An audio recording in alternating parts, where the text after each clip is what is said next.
Assalamualaikum Milanisti, bagaimana kabarnya? Semoga baik-baik aja ya. Kunjungi website kita di maksimalmilan.blogspot.com. Jangan lupa subscribe dan nyalakan lonceng notifikasi untuk terus mendapatkan berita terbaru seputar AC Milan, khusus Milanisti. Gol Ruben Loftus-Cheek ke gawang Pisa membuat manajemen AC Milan semakin yakin untuk memperpanjang masa baktinya menurut sebuah laporan.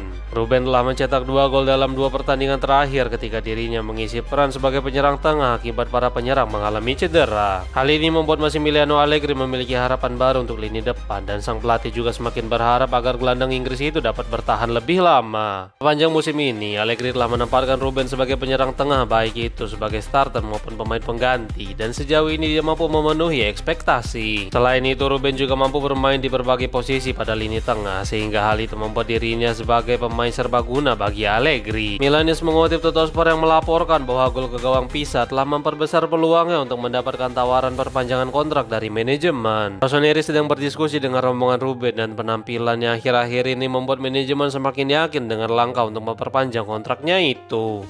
AC Milan percaya Luka Modric akan perpanjang kontrak sebelum Piala Dunia 2026 dimulai menurut sebuah laporan. Gazzetta dello Sport menyatakan bahwa keputusan terkait perpanjangan kontrak dari Modric akan dibuat pada bulan Mei. Milan telah berusaha keras dan percaya bahwa mereka memiliki peluang untuk mempertahankan pemenang Ballon d'Or itu selama 1 musim lagi di San Siro. Hal ini tidak lepas dari posisi Milan saat ini yang semakin dekat lolos ke Liga Champions musim depan, dan hingga saat ini mereka masih merupakan salah satu tim dalam perburuan gelar Scudetto. Namun meskipun semua target tersebut tercapai, keputusan akhir akan tetap berada di tangan Modric itu sendiri. Sementara itu, manajemen akan terus berusaha meyakinkannya untuk bertahan 1 musim lagi, dan mereka percaya bahwa kehadiran Modric dapat memberikan lingkungan yang lebih kompetitif dengan Liga Champions. Semua hal masih mungkin terjadi, tetapi semuanya baru akan jelas menjelang akhir musim nanti.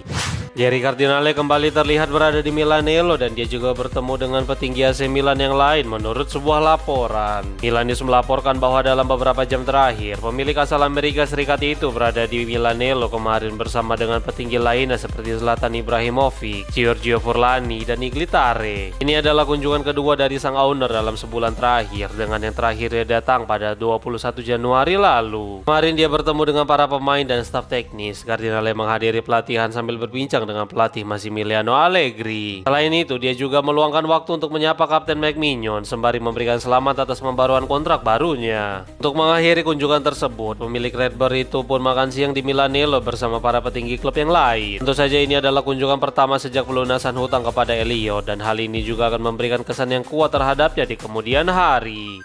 AC Milan berusaha keras untuk mendapatkan Dendes Alex Jimenez dari Real Madrid menurut sebuah laporan. Milanis mengutip Tuttosport yang melaporkan bahwa Rossoneri saat ini melihat Victor Valdevena sebagai Jimenez yang berikutnya. Bek yang beroperasi di sisi kiri itu sepanjang musim ini telah mengoleksi 20 penampilan di kasta ketiga Spanyol bersama tim muda Real Madrid, dan dia telah mencetak 1 gol. Selain itu, Victor juga telah mencatatkan debutnya bersama tim senior El Real yang dilakukan pada bulan Desember lalu melawan Alaves. Agennya juga merupakan perwakilan dari buruan Diavolo lainnya, yaitu Mario Gila dari Lazio yang sangat ingin direkrut oleh Iglitare pada musim panas mendatang. Memiliki agensi yang sama seperti ini jelas akan baik bagi Milan, karena klub dapat bernegosiasi untuk kedua pemain secara bersamaan serta menjalin hubungan yang baik dengan agensi. Situasi menjelang bursa transfer bulan Juni cukup panas, mengingat Milan juga sedang berusaha keras mendapatkan Dusan Vlahovic serta Andrej Kostic. AC Milan kembali perpanjang rekor kegagalan dalam mengeksekusi tendangan 12 pas menurut sebuah laporan. Gazzetta dello Sport melaporkan bahwa sejak 2024 lalu, Rossoneri telah mendapatkan total 19 penalti, dan sayangnya mereka telah gagal mengeksekusi penalti sebanyak 8 kali. Seperempat kegagalan tersebut bahkan menyebabkan kekalahan bagi tim, contohnya pada pertandingan di Florence musim lalu. Niklas Füllkrug menjadi nama terbaru yang masuk ke dalam daftar hitam itu, dan dia bergabung dengan nama-nama seperti Christian Pulisic dan Santiago Gimenez yang pernah gagal mengeksekusi penalti untuk Diavolo. Sejauh ini, jumlah gol yang diharapkan pada skenario tendangan penalti adalah sekitar 0,76. Jadi diharapkan sekitar 3 dari 4 tendangan berbuah gol untuk tim. Namun laporan tersebut menyatakan bahwa Milan justru memiliki tingkat kegagalan hingga 42% yang jelas sangat jauh dari harapan. Hal seperti ini harus segera diperbaiki untuk Milan ke depannya agar dapat lebih baik. Kehadiran kembali Gary Cardinale di pusat pelatihan AC Milan jelas sangat penting menurut sebuah laporan. Gazzetta dello Sport melaporkan bahwa kehadiran Cardinale ke tempat latihan tim itu sangat penting baik bagi tim itu sendiri maupun sang owner.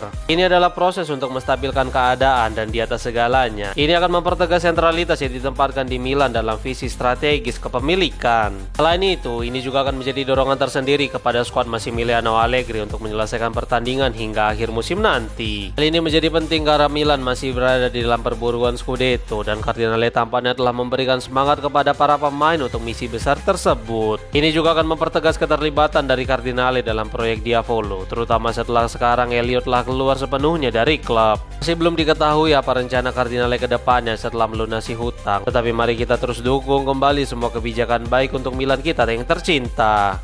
Penggemar Como senggol Massimiliano Allegri dalam kekalahan mereka di tangan Fiorentina menurut sebuah laporan. Calciomercato.com melaporkan bahwa selama pertandingan melawan Fiorentina yang dimenangkan oleh tim tamu, sebuah spanduk telah ditampilkan oleh para penggemar Como dengan tulisan, "1 hari dengan Fabregas lebih baik daripada 100 hari dengan Allegri." Tulisnya. Tidak diketahui apa niat sesungguhnya dari para penggemar tim biru itu. Apakah sebuah pesaing sebelum pertandingan melawan Milan atau hanya ejekan norak? Namun faktanya Allegri belum pernah kalah melawan La Viola musim ini, sedangkan Fabregas, ya taulah sendiri. Mantan gelandang timnas Spanyol itu juga tampaknya cukup kritis terhadap Liga Italia setelah kekalahan memalukan akhir pekan kemarin. Dia mengoceh tentang wasit dan masih banyak lagi. Berikut komentar dari Fabregas. "Inilah mengapa Serie A membosankan. Terlalu banyak membuang-buang waktu. Anda membutuhkan real time. Lihatlah bagaimana mereka membuang waktu untuk lemparan ke dalam. Lihatlah berapa lama waktu yang mereka butuhkan. De Gea telah membuang-buang banyak waktu untuk lemparan ke dalam sejak pertandingan dimulai." Ungkapnya. Rafael Leao menunjukkan kedewasaannya dalam membantu Niklas Füllkrug yang tampaknya kena mental. Füllkrug jelas harus segera melupakan kegagalannya dalam mengeksekusi penalti. Terlebih dia yang masuk sebagai pemain pengganti pada babak kedua harus menerima fakta bahwa dia harus kembali diganti jelang berakhirnya pertandingan. Penyerang Jerman itu tentu merasa tidak enak setelah kegagalan tersebut dan bahkan meminta maaf di akun media sosialnya. Leao pun hadir pada unggahan tersebut untuk mendukung rekan satu timnya itu. Berikut komentar dari penyerang Portugal itu. "Tegakkan kepalamu saudaraku, hal-hal baik akan segera datang," tulisnya. Ini bukan pertama kalinya Leao memberikan dukungan kepada rekan satu timnya di luar lapangan. Sebelumnya dia juga memberikan dukungan kepada Yusuf Fofana setelah mengalami babak pertama yang sulit dan bahkan Leao mendedikasikan golnya untuk Fofana dalam pertandingan beberapa waktu yang lalu.